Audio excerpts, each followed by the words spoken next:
from the res life, big lessons for the world, dreaming big.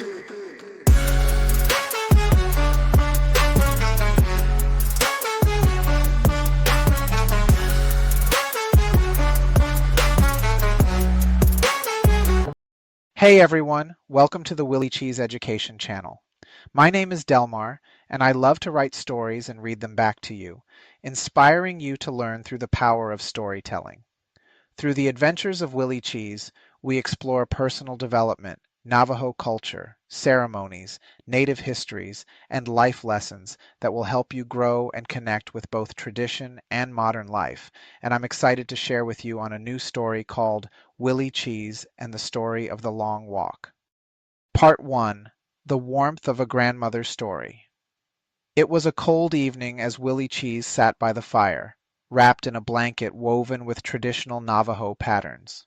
The warmth of the flames flickered around him, casting shadows across the room as the fire crackled and popped.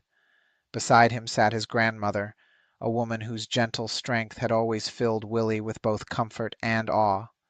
Her face, illuminated by the firelight, was etched with lines of wisdom and memories, reminders of the many seasons she had witnessed and the countless stories she carried within her. Willie cherished these moments by her side when she would take him back in time with tales of their ancestors, their traditions, and the legacy of their people. These stories were never simple tales, but lessons woven from the fabric of their shared heritage. Tonight, however, felt different. There was a solemnity in her voice, a weight in her gaze that hinted at something deeper, something more painful. Her eyes held a heaviness Willie hadn't seen before, as if she were gathering strength to speak about something she had kept close to her heart. "Willie," she began, her voice soft yet steady, "there is a story I need to tell you, one that is both ours and belongs to every Navajo." Her eyes reflected both the firelight and the deep, silent wells of memory.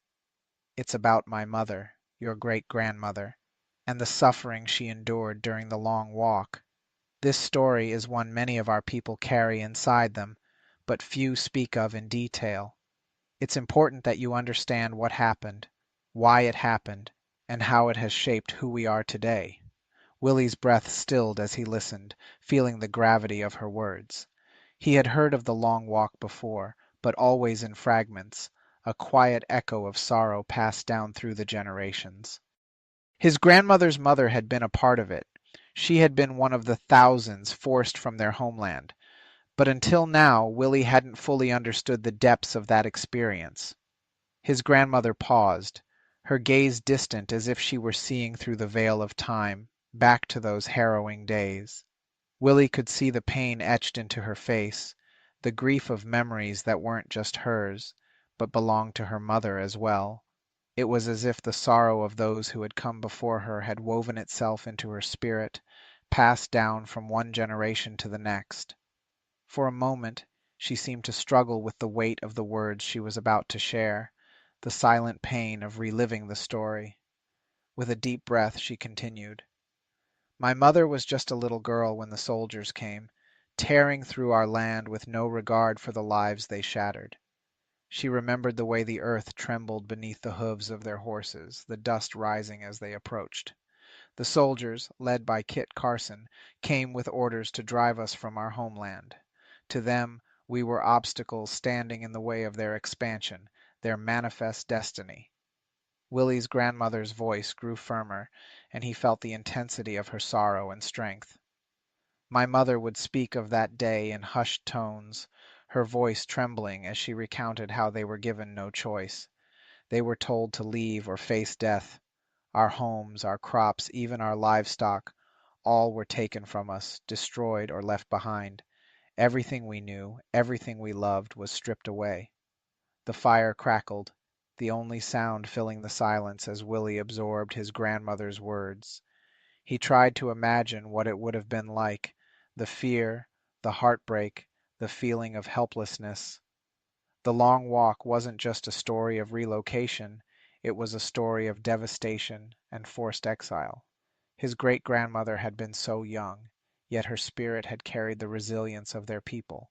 surviving an ordeal meant to break them. Imagine being forced to leave your home, she continued, her voice barely a whisper. Walking for days, for weeks, through harsh lands with little food, little water, only to arrive in a barren place that was nothing like home.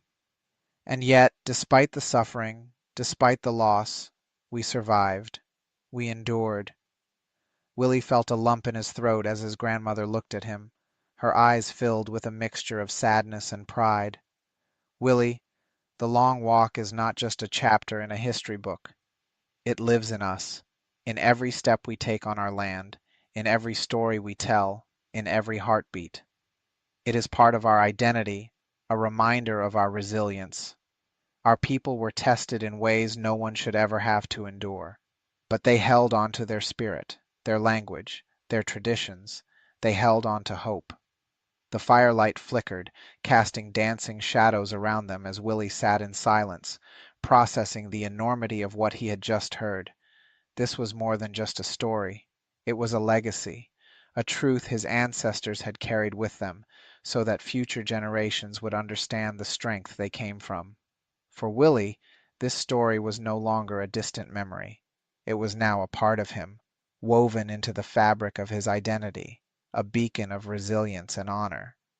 As his grandmother finished speaking, her eyes softened, and she placed a gentle hand on his shoulder. We must remember, Willie, not to hold on to anger, but to honor those who came before us, those who suffered so that we could live and walk on our own land, our own Dine Bikea. Remembering is a way of keeping them alive, of ensuring their sacrifice was not in vain. Willie nodded, feeling the weight and the beauty of her words settle into his heart. Part 2. The Long Walk begins.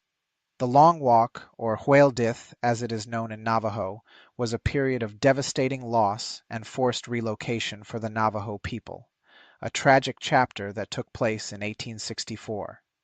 Driven by the U.S. government's desire to expand westward and fueled by the ideology of manifest destiny, the military was instructed to clear the lands that the Navajo had called home for generations. The government saw the Navajo territory, sprawling across what is now Arizona and New Mexico, as an area rich with resources and a prime location for American settlers. The Navajo, or Diné, held a sacred connection to this land, their stories, lives, and traditions deeply intertwined with it. But to the U.S. government, this land was simply a resource to be seized, and the Navajo were seen as obstacles standing in the way of progress. To accomplish their goal, the government and military forces sought to remove the Navajo from their homelands and force them to a barren, desolate piece of land called Bosque Redondo in eastern New Mexico. The soldiers, led by Kit Carson, approached this mission with ruthless efficiency, employing tactics that would devastate the Navajo way of life. They systematically destroyed crops, burned homes, and slaughtered livestock to ensure that the Navajo would have nothing left to sustain them. Their aim was to force the Navajo into submission, to leave them no choice but to surrender and relocate. Willie's grandmother's mother, a young girl at the time, was among the thousands caught up in the turmoil. She had been playing outside, near the sheep her family tended, when she first noticed something strange on the horizon, a billowing cloud of dust rising into the sky. At first, she thought it was a dust storm, a common occurrence in the dry landscape. But as the cloud grew closer, she began to see the figures of soldiers on horseback, their faces grim and their purpose clear. They were coming for her people, her family, her home. Panic spread through the village like wildfire as the soldiers advanced, their horses kicking up clouds of dirt and rocks with each stride. Willie's great-grandmother remembered the fear that seized the adults around her as they tried to gather their belongings. Families scrambled to protect what little they could carry, but there was no time. The soldiers, armed and stern, gave the villagers a brutal ultimatum: leave now or face death. Many resisted, unable to comprehend the loss they were about to endure. But resistance was met with violence, as the soldiers showed no mercy, tearing down homes, trampling crops, and killing livestock with ruthless efficiency. the Navajo were left with nothing. The soldiers' destruction wasn't only about forcing the Navajo to leave, it was a deliberate attempt to erase their way of life. As homes burned and sacred sites were left in ruins, the Navajo watched their entire world come crashing down around them.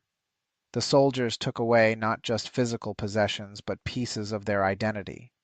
The sacred earth that held generations of memories, the fields they had nurtured, and the livestock they had depended upon, all were taken from them in a calculated attempt to break their spirit. As the soldiers rounded up the Navajo, they began a forced march of hundreds of miles to Bosque Redondo. It was a march unlike any other, a journey that was meant to weaken, humiliate, and demoralize. Families were torn apart, with many members unable to keep up with the relentless pace set by the soldiers. Children, elders, and the sick suffered the most, many of them collapsing from exhaustion, hunger, or illness. The march stretched over barren desert landscapes and rough terrain, with little food or water provided for the thousands forced to endure it.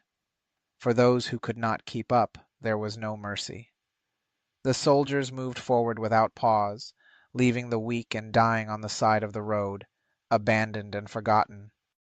The journey to Bosque Redondo, which would later become known as the Long Walk, took weeks, stretching into months for some. Every day brought new hardships, and every mile wore down the physical and emotional strength of the Navajo people. The young, the elderly, and the ailing suffered most deeply, their bodies unable to bear the unrelenting pace. Hunger gnawed at them, their stomachs empty for days at a time, while the sun beat down mercilessly, scorching the land and sapping what little energy they had left. When night fell, the cold crept in, leaving them shivering and exposed to the elements. Willie's great-grandmother remembered the exhaustion, the hopelessness that settled over them like a heavy blanket as they continued onward. She spoke of friends who had fallen by the wayside, their lives claimed by hunger, cold, and pure exhaustion. She had seen mothers weeping as they buried their children in shallow graves along the route, knowing they would never see their homeland again. These losses etched deep scars in the hearts of the Navajo, memories of pain and sorrow that would be passed down through generations. Finally, when they reached Bosque Redondo, the Navajo found a barren wasteland awaiting them.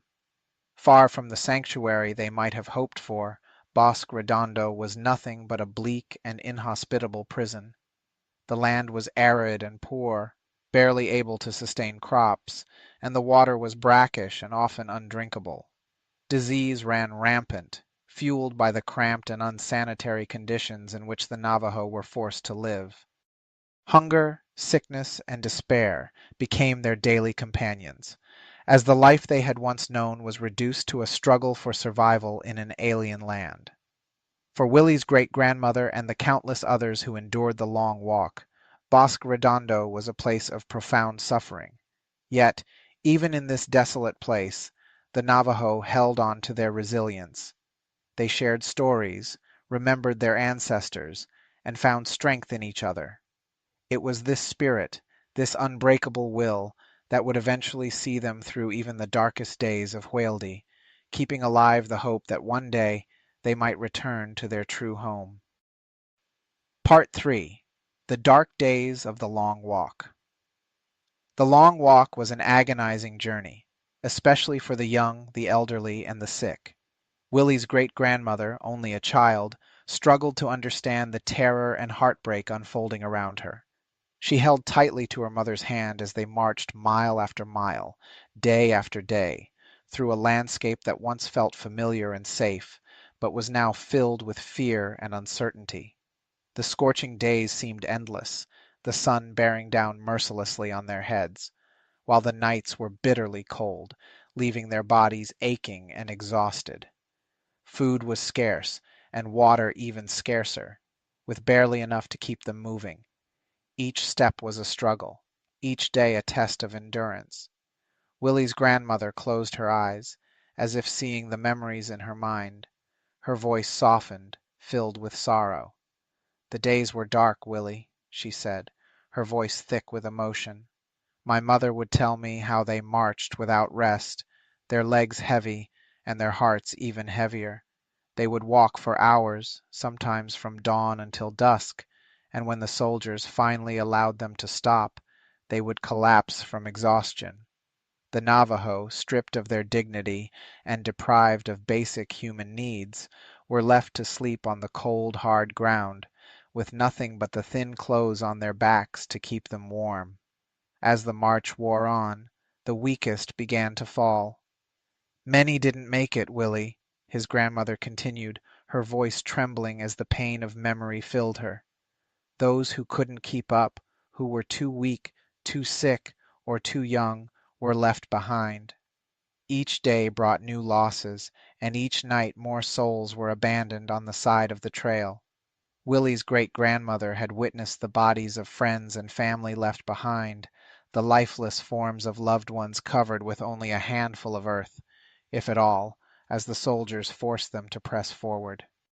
The journey wasn't only physically grueling, it was a spiritual and emotional nightmare that left deep scars on the Navajo people.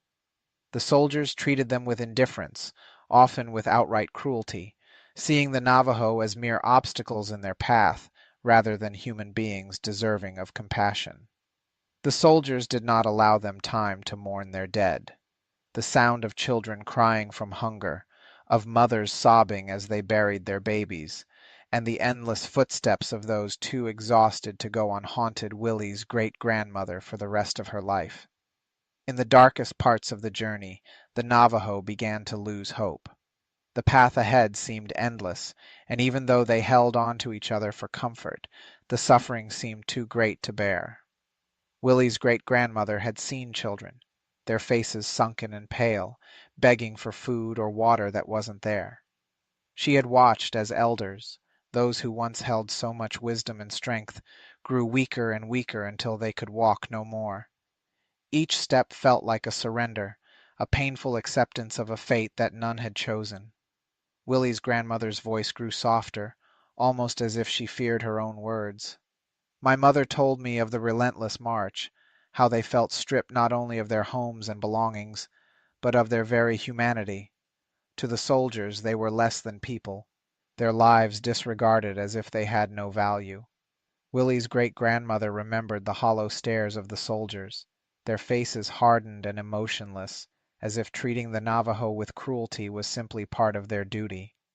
It wasn't only the physical hardship that marked them, it was the deep emotional wounds that no amount of rest could heal.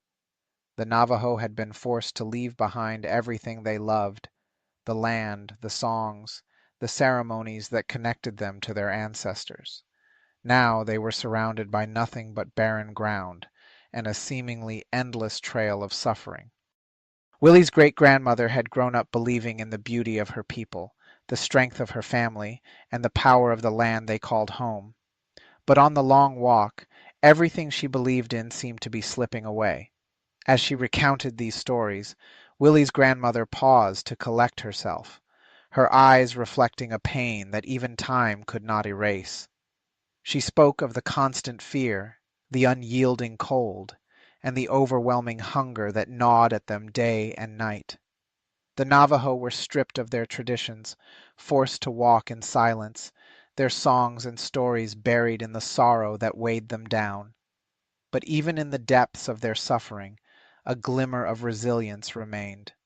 Willie's great-grandmother held on to her mother's hand tightly, refusing to let go, no matter how weak she felt. She drew strength from those around her, from the shared pain and whispered words of comfort.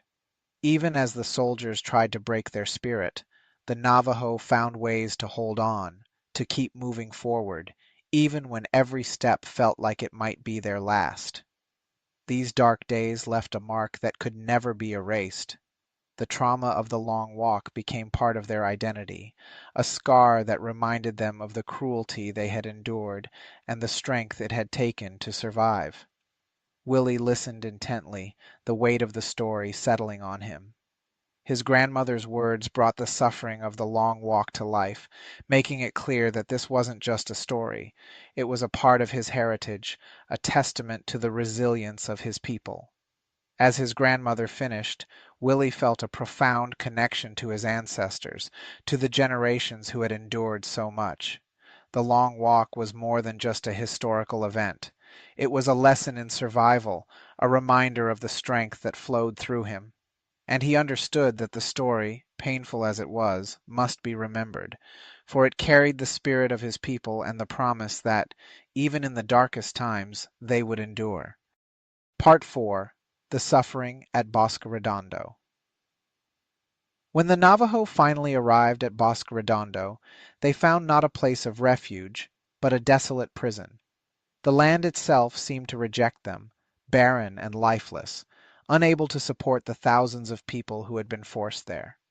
The soil was hard and unyielding, too poor to grow anything nourishing, and the water, brackish and barely drinkable, only deepened their misery.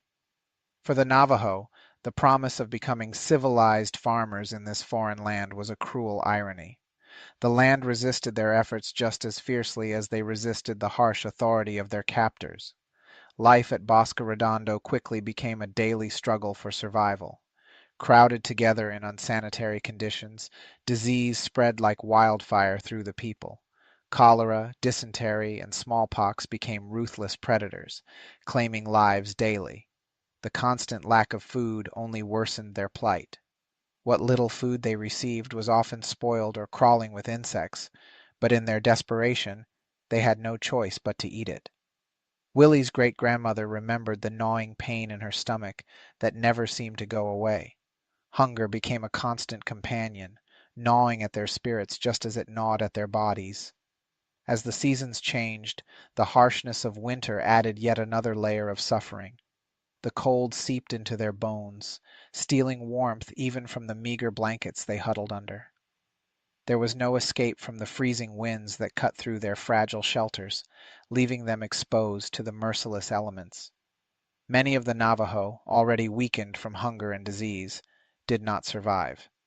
The bodies of the dead were buried quickly, with little ceremony, a painful reminder of the dignity that had been stripped from them along with their freedom.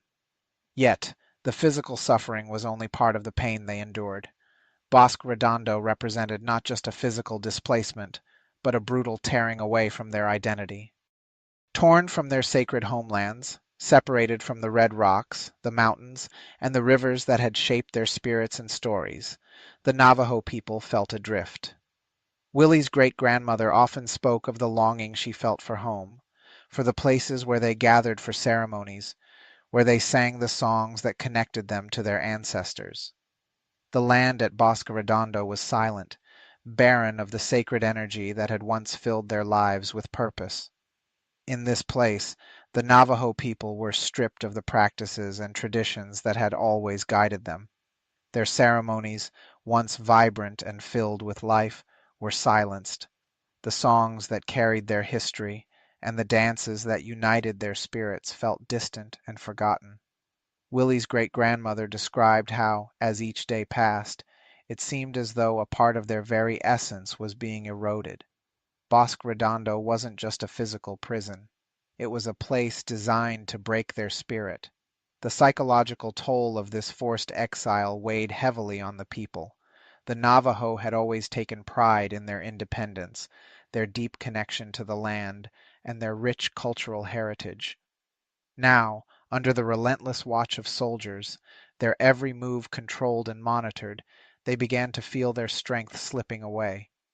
The songs and prayers they had relied on for comfort and guidance felt hollow in this alien place. Willie's great-grandmother would speak of the emptiness, the feeling that their lives were slowly being drained of meaning. Despite the oppression, a flicker of resistance remained, even as they toiled in the unforgiving soil, even as they buried their loved ones in this foreign land. The Navajo clung to their memories and their identity. They whispered stories to each other in the dead of night, stories of their ancestors, of the red rocks, the mountains, and the rivers that had always been a part of them. They held on to their language, speaking it quietly among themselves, a silent rebellion against the forces that sought to erase them. Willie's great-grandmother described the nights when the elders would gather the young ones around, telling them the stories of their homeland, the tales of resilience and survival passed down through generations. They spoke of their sacred places, the mountains that watched over them, the rivers that carried their prayers, and the spirits of their ancestors who still walked beside them, even here, in this barren wasteland. These stories became a lifeline, a reminder that their roots ran deeper than the soil of Bosque Redondo. For Willie's great-grandmother, the longing for home was a constant ache, but it was also a source of strength. The memories of her homeland, of the familiar red rocks and open skies, kept her spirit alive even in the darkest moments. She knew that her connection to the land, to her ancestors, could not be taken away, no matter how far she was forced to walk or how long she was kept in exile. In time, the government realized the failure of their attempt to civilize the Navajo through forced relocation.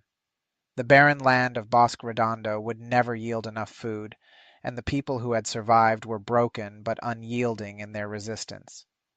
After years of suffering, the Navajo were allowed to return to their homeland, but they returned as a people scarred by the trauma of Bosque Redondo.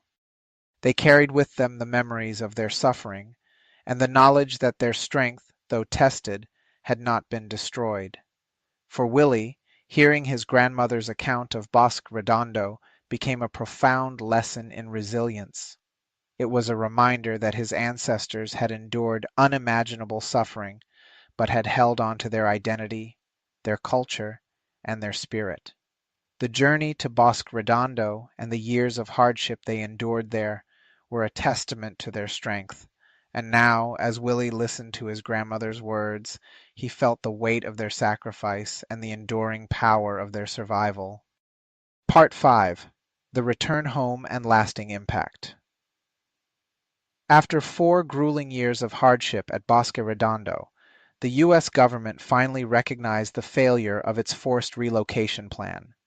The Navajo people were allowed to return to their homeland, but they came back to a land altered by time and trauma. Willie's great-grandmother, who had been just a child when they were taken, returned as a young woman, carrying the scars of those dark years. She had lost family, friends, and the innocence of her childhood, replaced by memories of relentless suffering and resilience. The journey home was bittersweet. The Navajo walked with both joy and sorrow, knowing they were free to return but forever changed by the experience.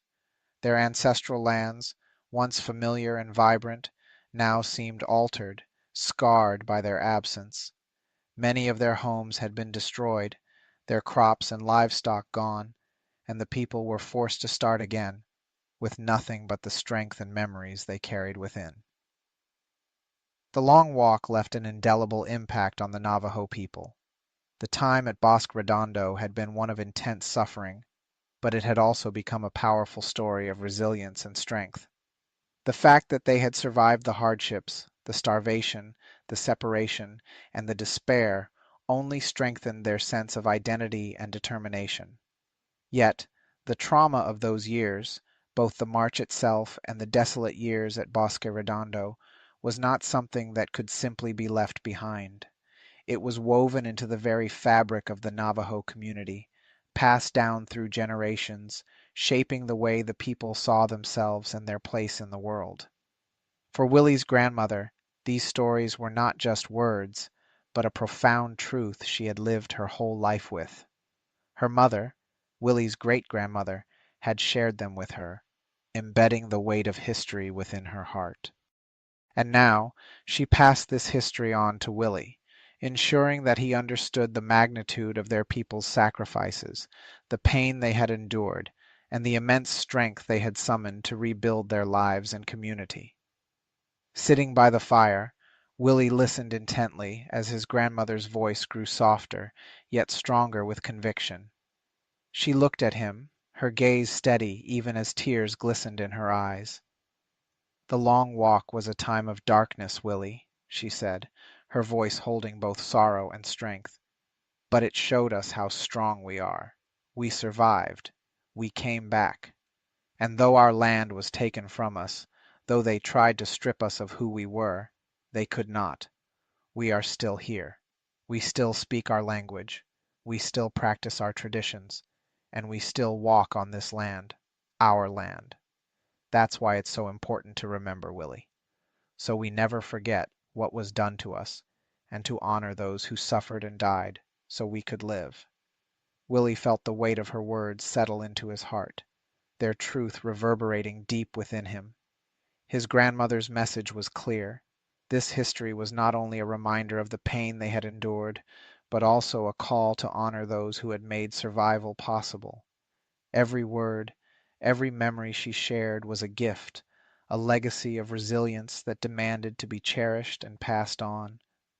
As the firelight flickered and shadows danced across his grandmother's face, Willie felt a growing sense of responsibility.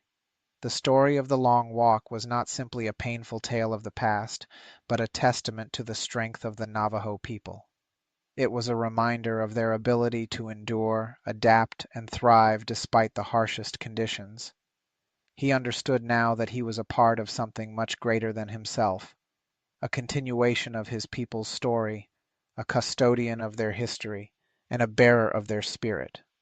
For Willie, this night marked a profound shift. He realized that carrying this story forward wasn't just an obligation. It was a way of honoring his ancestors, of paying tribute to their sacrifices.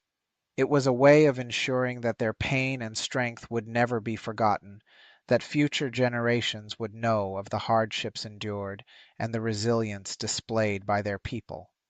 As he looked into the dying embers of the fire, Willie silently promised his grandmother, his ancestors, and himself that he would carry this legacy with pride. He would remember the stories, share them with others, and live in a way that honored the strength of his great-grandmother and all those who had walked the long walk before him. The journey back from Bosque Redondo was not just a return to a physical land. It was a return to identity, spirit, and unity, a legacy that Willie would carry forward for the Navajo people. The legacy of the long walk.